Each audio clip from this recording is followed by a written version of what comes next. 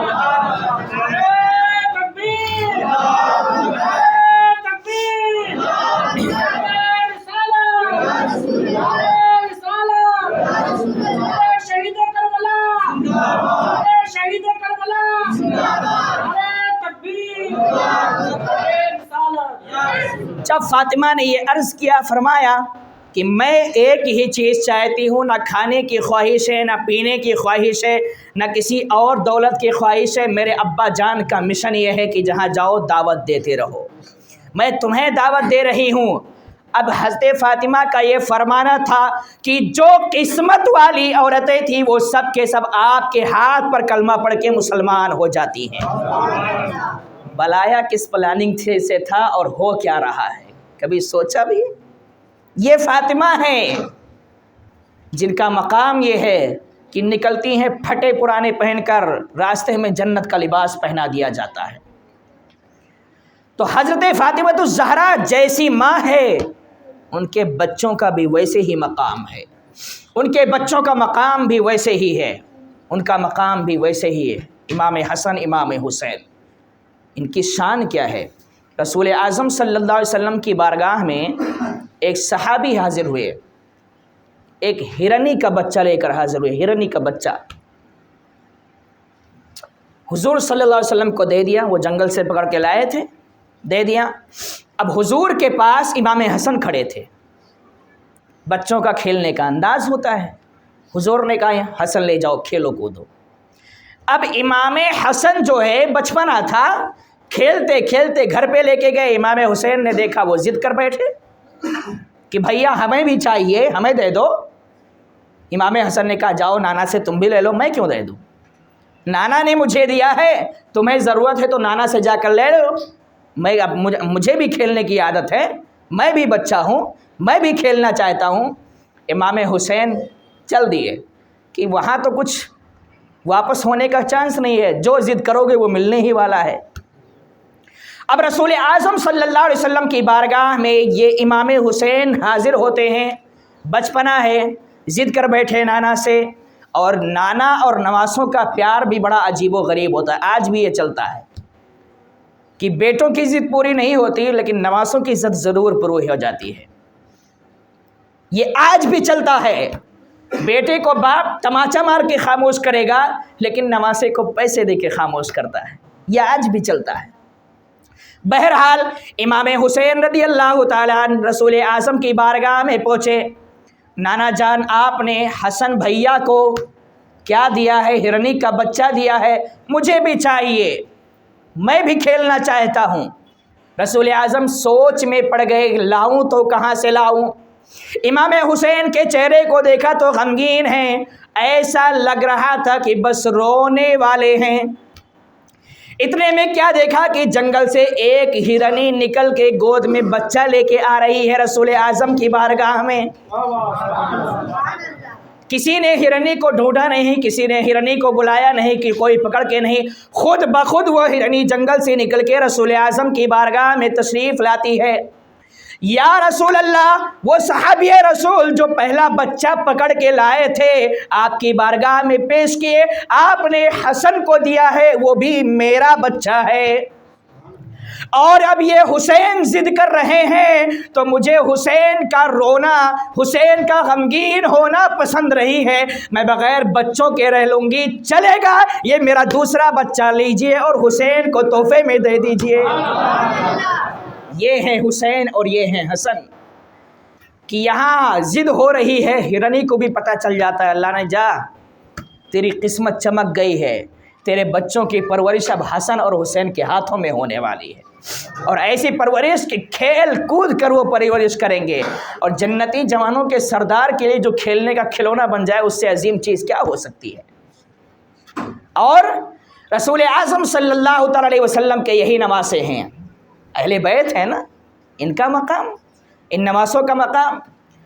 عید کا دن تھا بیچارہ، رمضان کا مہینہ ہے، چاند نظر آ چکا ہے، سارے لوگ عید کی تیاری کر رہے ہیں، نئے نئے کپڑے کا انتظام ہے، لیکن نبی کے نواسوں کے پاس کچھ بھی نہیں تھا، بالکل پھٹے پرانے کپڑے تھے۔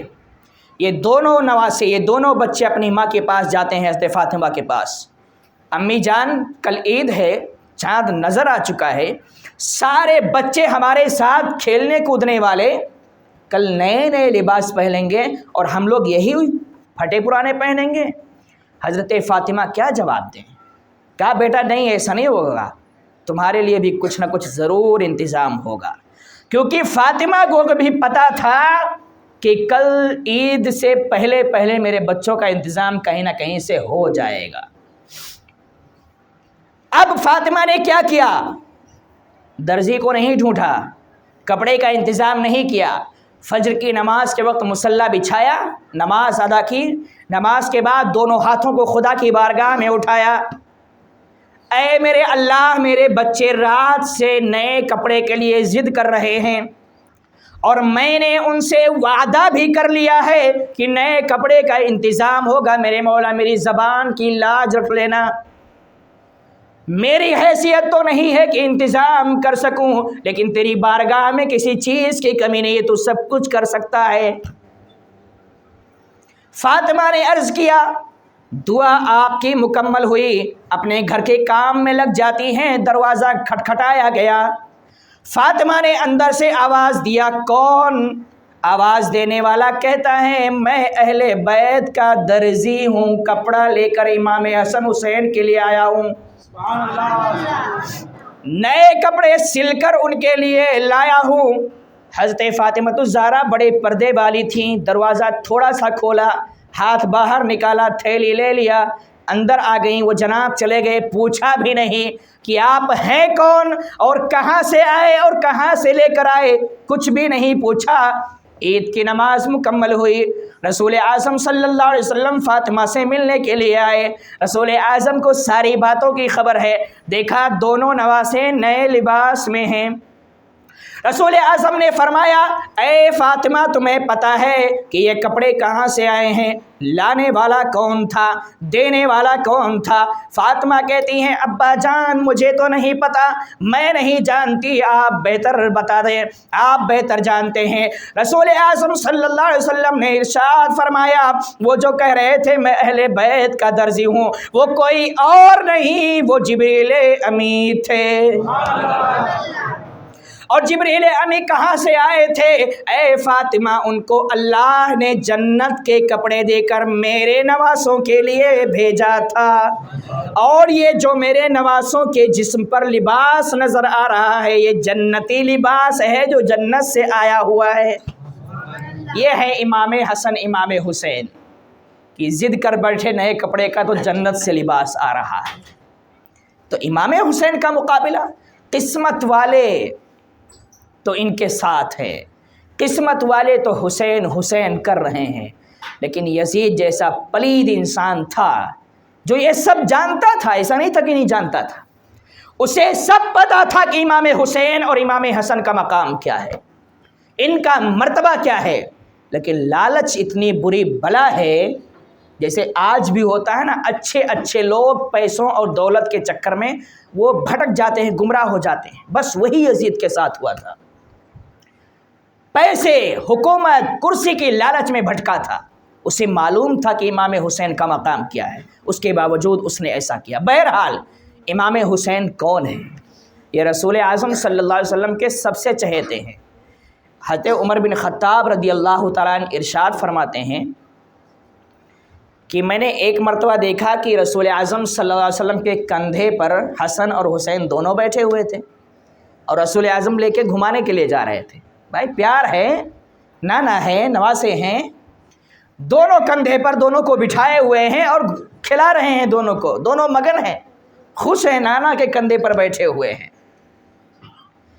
حضرت عمر بن خطاب رضی اللہ تعالیٰ نے یہ منظر جب دیکھا تو کیا فرمایا کہ کیا بہترین سواری ہے، مطلب یہ کہ اے حسن اے حسین جس کے اوپر تم سوار ہو نا وہ بڑی بہترین سواری ہے، تمہیں معلوم ہے بڑی بہترین سواری ہے۔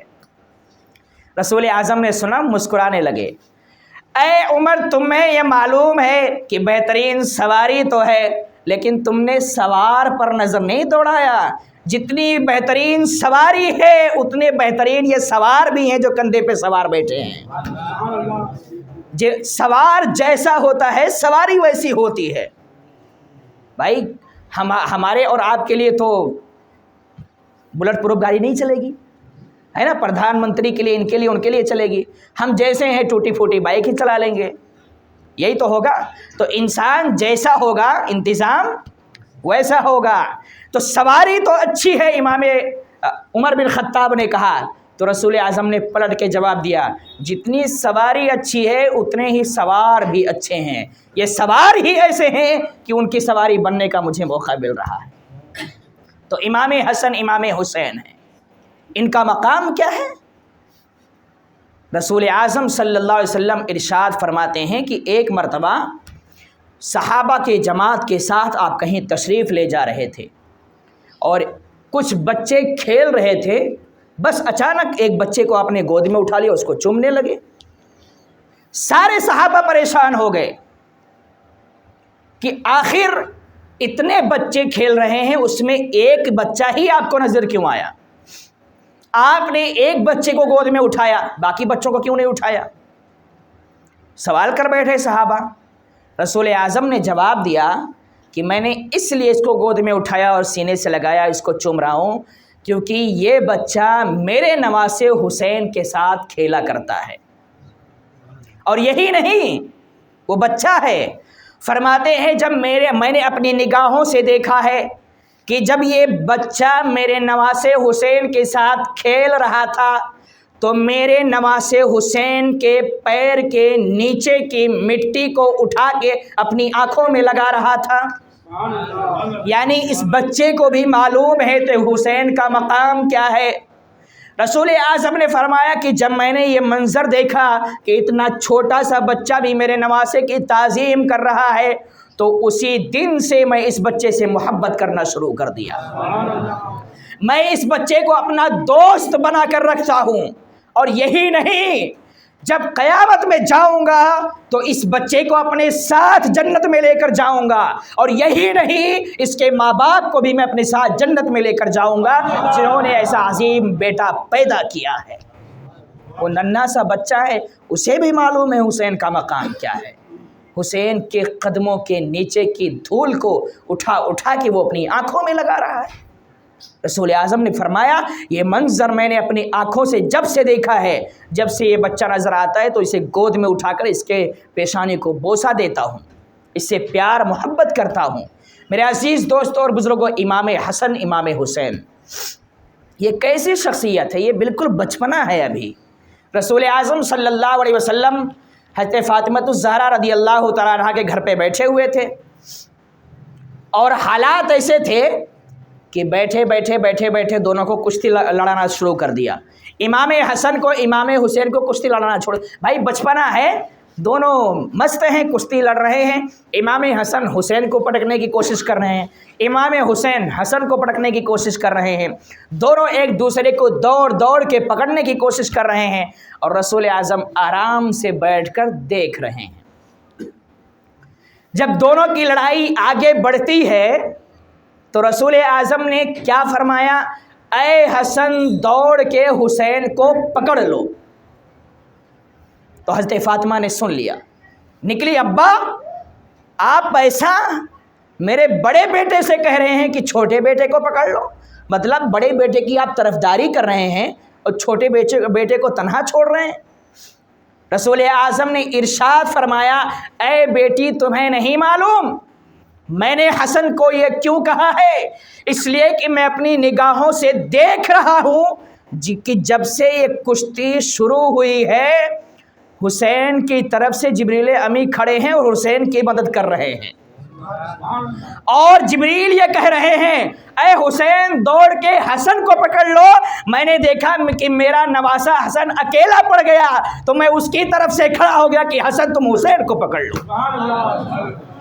تو یہ ہے محبت رسول اعظم کی حسن و حسین سے، کہ ایک طرف سے جبریل آ رہے ہیں تو ایک طرف سے رسول اعظم کھڑے ہو جا رہے ہیں کہ میرے کسی نواسے کا دل نہیں دکھنا چاہیے، میرے کسی نواسے کو ایسا محسوس نہیں ہونا چاہیے کہ میں اکیلا ہوں، جبریل تم ان کی طرف سے ہو نا تو میں ان کی طرف سے ہوں۔ امام حسین امام حسن، یہ بچپنا ہے ان دونوں کا، کھیلنے کودنے والا دور ہے۔ حدیث کے الفاظ ہیں کتب الحسن والحسین فی لوحین۔ آج جیسے بچے کرتے ہیں نا گھر میں، لکھا اے میں اچھا لکھا، میں اچھا لکھا، امی میں اچھا لکھا نا، ابا میں اچھا لکھا نا، بس وہی انداز تھا دونوں کا۔ ایک تختی پہ ان لوگوں نے کچھ لکھا، دونوں بھائیوں نے، اور لکھنے کے بعد دونوں بحث کرنے لگے۔ وہ کہہ رہے ہیں میری تحریر اچھی ہے، وہ جناب کہہ رہے ہیں میری تحریر اچھی ہے۔ اب دونوں میں جھگڑا چالو ہو گیا۔ اچھا چلو ابا کے پاس چلتے ہیں اور فیصلہ کراتے ہیں کس کی تحریر اچھی ہے۔ علی مرتضیٰ کی بارگاہ میں پہنچے، علی مرتضیٰ نے دیکھا، سوچا، وہ علی جو خلافت کے منصب پر فائز ہوئے تو سب کا فیصلہ فرما رہے ہیں، ان دونوں کی تحریر دیکھ کے خاموش۔ اگر حسن کی تحریر کو اچھا کہوں تو حسین کا دل دکھے گا، حسین کی تحریر کو اچھی کہوں تو حسن کا دل دکھے گا۔ کچھ بھی فیصلہ نہیں فرمایا، میرے بس کی بات نہیں ہے، جاؤ اپنی امی کے پاس، وہ بہترین فیصلہ فرمائیں گی۔ میرے عزیز دوستوں اور بزرگوں، اب امام حسن امام حسین تختی لیتے ہیں، حضرت فاطمہ الزہرا رضی اللہ تعالیٰ عنہا کی بارگاہ میں پہنچتے ہیں۔ امی جان آپ بتائیں دونوں کی تحریر میں کس کی تحریر اچھی ہے؟ حضرت فاطمہ بھی تعجب میں پڑ جاتی ہیں، آخر کہوں تو کیا کہوں، فیصلہ کروں تو کیسے کروں، کس کی تحریر کو اچھی کہوں، کس کی تحریر کو بری کہوں؟ اگر حسن کو اچھا کہہ دوں تو حسین ناراض، حسین کی تحریر کو اچھی کہہ دوں تو حسن ناراض، کروں تو کیا کروں؟ فرمایا میرے بس کی بات نہیں، جاؤ اپنے نانا کے پاس، وہ فیصلہ فرمائیں گے۔ اب نانا اور نواسوں کا مسئلہ آ گیا، لاڈ اور پیار کا مسئلہ آ گیا۔ دونوں دلار کے ساتھ، پیار محبت کے ساتھ رسول اعظم کی بارگاہ میں پہنچے۔ یا رسول اللہ صلی اللہ علیہ وسلم، اے میرے نانا جان، یہ دیکھو بھیا حسن نے بھی لکھا ہے اور میں نے بھی لکھا ہے، اب آپ فیصلہ فرماؤ کہ میری تحریر اچھی ہے یا بھیا کی تحریر اچھی ہے۔ رسول اعظم نے دیکھا، سوچا اگر حسن کی اچھی کہہ دوں تو حسین کا دل دکھ جائے گا، حسین کو اچھی کہہ دوں تو حسن کا دل دکھ جائے گا، اور میرے نواسوں میں کسی کا دل دکھ جائے مجھے گوارا نہیں۔ تاجدار ختم نبوت ہیں، خاتم الانبیاء ہیں، پوری کائنات کا فیصلہ فرمانے والے ہیں، لیکن جب نواسوں کی بات آئی تو کہا جاؤ جبریل فیصلہ کریں گے، میں بھی نہیں کروں گا۔ اب جبریل کے پاس یہ مسئلہ پہنچا تو جبریل نے کہا میں بھی نہیں کر سکتا، اللہ فیصلہ کرے گا۔ کتنا عجیب منظر ہے نا، کتنا حسین منظر ہے۔